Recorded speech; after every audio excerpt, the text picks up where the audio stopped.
et à tous. Oh, j'espère que vous allez bien. On se retrouve aujourd'hui sur Télé Blizzard pour parler de Rec 3. Sorti en 2012, Rec 3 Genesis est un film espagnol réalisé par Paco Plaza, l'un des deux réalisateurs de Rec et de Rec 2, et on sent clairement que son collègue n'est pas là. Tout le film se déroule lors du mariage de Clara et Koldo, et se base sur le même scénario que les deux premiers. Scénario 2 sur 5. Il y a de bonnes idées, mais des passages qui sont franchement ridicules. Honnêtement, j'ai aimé seulement la fin, et pas parce qu'elle faisait peur, mais parce qu'elle était bien faite. J'ai été entièrement déçue par absolument tout le reste du film. Caméra, j'ai mis 2 sur 3. La caméra est pas mal, mais on ne sait pas trop ce qu'elle veut également. On passe de la caméra à la main à une caméra extérieure, comme par magie, selon le bon vouloir des gens. Mais visiblement, c'est la mode dans les films d'horreur. Heureusement, on a des plans qui sont pas mal pour compenser tout ça. Personnages, j'ai mis 2 sur 5. Les mariés sont sympathiques, mais les personnages ne sont pas franchement attachants. Mis à part les deux principaux, on se fiche un peu de tout ce qui pourrait leur arriver, et beaucoup ont des têtes à claques.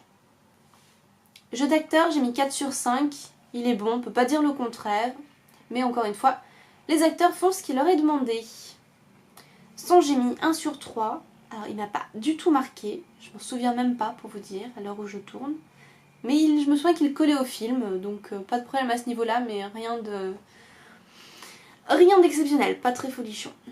Au total, 11 sur 20. On est loin, très loin de Rec 1 ou encore de Rec 2. Disons que c'est un style totalement différent. Un peu comme le passage d'Evil Dead à Evil Dead 2, mais sans la classe et le côté badass de Ash et sans la réussite de la suite, et moins drôle, du coup. Ça se veut drôle, mais ce n'est pas drôle en fait. Goromètre, j'ai mis 6 sur 10. Bon ben, c'est un rec, hein.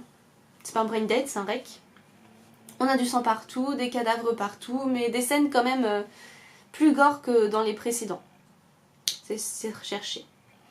Trouillomètre, j'ai mis 0 sur 10. On est face à un film qui se veut drôle, voire même triste à la fois, mais qui n'est pas effrayant pour un sou. C'est une ambiance radicalement différente des deux précédents. Pour vous dire, le film m'a fait pleurer, mais j'ai absolument pas rigolé devant, donc voilà. Je pense que c'est totalement à côté de ce qui était recherché par le réalisateur, mais bon, bref. On se retrouve pour les spoilers.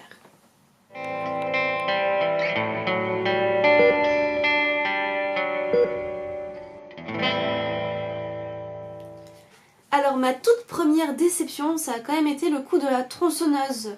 On nous a vendu le film avec ce passage de la tronçonneuse dans la bande-annonce pour au final un passage qui est un petit peu bâclé, il faut le dire. On a aussi le coup du prêtre qui est un petit peu ridicule avec les zombies qui ont l'air à mi-chemin entre électrocutés et complètement shootés, on ne sait pas trop ce qu'ils ont. D'autant que c'est le cas des zombies à l'extérieur, alors que le prêtre, on n'entend clairement plus. Hein. Là où les zombies sont encore sous le choc, on n'entend pas le prêtre. Hein. Donc on ne sait pas trop comment sa voix arrive à les toucher d'aussi loin. C'est un petit peu bizarre. J'ai bien aimé le fait que le couple se cherche tout au long du film pour finir par se perdre au final, quand ils se sont retrouvés. C'est franchement très triste et autant j'ai pas ri ni eu peur pendant le film, autant j'ai pleuré à la fin. Ce qui n'est clairement pas le but d'un film d'horreur qui se veut comique, hein, mais bon. Le film a un côté grotesque, clairement assumé, mais pas réussi du tout, et auquel j'ai pas du tout accroché. Voilà.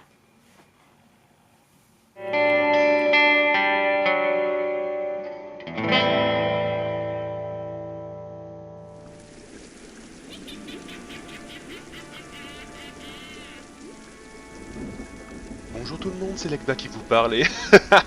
Rec 3. Un film bizarre, qui n'a pas vraiment l'air de savoir ce qu'il veut. D'un côté, j'ai l'impression que ce film essaye de refaire une version non sérieuse des deux premiers. De l'autre, si tel est le cas, le film se perd en drama et en exagération inutile. Tout est ridicule dans ce film. Le mari qui laisse sa femme à l'abandon dans les premières secondes du film, la caméra subjective là pour quelques instants inutiles, le prêtre qui se découvre sa capacité à stopper les zombies grâce aux saintes écritures. Mais tout ça se prend trop au sérieux pour que la sauce prenne. Les liens familiaux, le mari qui aime sa femme, le couple qui affronte la mort ensemble, etc. Le seul moment où j'ai eu vraiment l'impression que le film avait conscience de lui-même, c'est pendant la scène de la mariée et de la tronçonneuse.